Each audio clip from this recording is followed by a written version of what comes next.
Hi hello नमस्कार, मी मनस्वी तुमचं माझ्या एका व्हिडिओमध्ये खूप खूप मनापासून स्वागत आहे। तर हे बघा सकाळची वेळ आहे। तर सकाळच्या वेळेला मी बनवते आहे नाश्त्यासाठी कांदा, आपलं गाजर आणि कोथिंबीर घेतली होती। तर कांदा आहे ना बारीक असा चिरून घेतला होता आणि गाजर किसून घेतला होता। त्याच्यामध्ये आपले जे मसाले वापरायचे आहेत ना ते वापरायचे, आपल्या घरी जवळ असतात ना तिखट मसाले त्यातलेच वापरायचे, मीठ वगैरे। आणि मग त्याच्यामध्ये असेल ना तर थोडासा चाट मसाला टाकायचा, खूप टेस्ट भारी येते। आणि तुम्हाला सांगू का, बाहेर आपण पराठे खातो तर बाहेरच्या पराठ्यांना कधी पण ना बटर लावलेला असतो, त्यामुळे आपल्याला ते टेस्टी लागतात। तर थोडासा बटरचा वापर तुम्ही केव्हाही पराठे कराल ना तर एकदा करून पहा कोणत्याही पराठ्याला, तर तुम्हाला कळेल की बाहेरचे पराठे टेस्टी का लागतात, तर ते बटर टाकतात नंतर, म्हणून आपल्याला ते टेस्टी लागतात। तर असे हे पराठा आपण कांद्याचा बनवतो आहे। तर इथे कुठेही जरी आपल्याला फुटलेला जो दिसला ना तरी तो कुठेही चिपकत वगैरे नाही, व्यवस्थित त्याचे गोलाकार आपण फिरवून फिरवून घ्यायचे आणि जरी तुटत गेला ना तरी आपल्याला ते हाताच्या सहाय्याने चिपकून वगैरे मध्ये आपण ते जॉईन करून घ्यायचं मध्ये मध्ये हात मारून, म्हणजे मस्तपैकी आपल्याला एक संघ असा पराठा तयार होतो। जाड लाटायचा आहे, पातळ पराठा कांद्याचा आहे तर पातळ पराठा लाटला जात नाही, तर जाडसर लाटायचा। कोणताही पराठा करताना असा जाडसर लाटायचा। हे इथं बघा थोडंसं फुटलं तर आपण हे मस्तपैकी जॉईंट करून घ्यायचं। तर हे तव्यावरती टाकून घेतलं आणि टाकल्यानंतर ना लगेचच आपल्याला थोड्या वेळाने त्याच्यावरती तेल सोडून घ्यायचं आहे पहिल्याच साईडला, म्हणजे मस्तपैकी तव्याला कुठेही चिपकत नाही पराठा।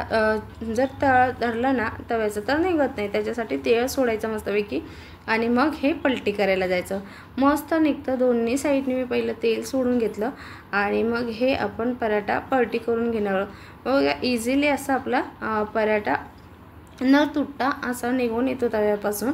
आणि असे हे पराठे तुम्ही करून का, खूप टेस्टी लागतात, मस्त लागतात। मी शेवटला याच्यावरती बटर सोडलं आहे, तसं तुम्ही कांद्याचा पराठा करून पहा।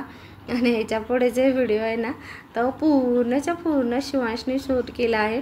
आणि व्हिडिओ आवडला तर लाईक करा, शेअर करा, सबस्क्राईब करा। आणि ते मलाही माहीत नव्हतं, तर म्हटले मी गेले व्हिडिओ एडिट करायला जॉईन करायला, तर दिसलं मला की शिवांशने व्हिडिओ काढून ठेवले आणि मला माहीत नव्हतं की हे त्यांनी केलं आहे का म्हणून, पण केले होते कसे बसे। तर पहा, इतकंसं छोटंसं मुलगा आहे पण ना त्याला मी जे करत असते ना ते पाहतो, किंवा काय करते कसं बोलते ना तसं बोलायचा प्रयत्न करतो तो।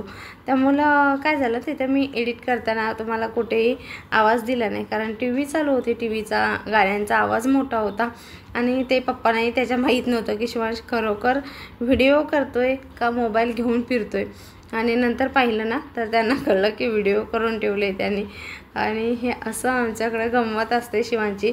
तर हे पहा मी शेवटला याच्यावरती ना बटर सोडलं आहे, तर इतका मस्त आणि मऊसूत असा पराठा होतो कांद्याचा आणि खूप टेस्टी लागतो। इतर पराठ्यांपेक्षा कांद्याचा पराठा ना खूप टेस्टी लागतो, तुम्ही नक्की करून पहा। पहा शिवांशने पूर्ण व्हिडिओ केला आहे त्यांनी, तर तुम्हाला कसं वाटलं ते नक्की सांगा आणि व्हिडिओला लाईक, शेअर आणि सबस्क्राईब करायला विसरू नका। तर इथं त्याची दीदी काय करते ते दाखवत होता, तर मला टी व्हीमुळे आवाज सहन म्यूट करावा लागला, नाही तर त्याचं समजलं असतं तो कसा बोलतोय, काय बोलतोय। माझी दीदी काय करते, पप्पा काय करतायत, मम्मी कुठे आहे ते तुम्हाला दाखवत होतं। मम्मीने काय पसारा ठेवला आहे, मम्मी कुठे गेली, ते असं बडबडत होता ना, सगळंच मला समजलं असतं। इतकं नंतर मी पाहिल्यानंतर हसले असेल ना, ह्यांना हे माहितीच नव्हतं की तो शूट करतोय आणि पप्पांचं चालू होतं त्यांचं डान्स करून त्याला दाखवत होतं। त्यांना वाटलं की खोटं आहे सगळं, आणि मग पाहिलं तर खरंच केलं आहे। आणि हे इथं मी असं जेवायला बसले होते नंतर, ते पण त्याने शूट केलं होतं, हे पहा।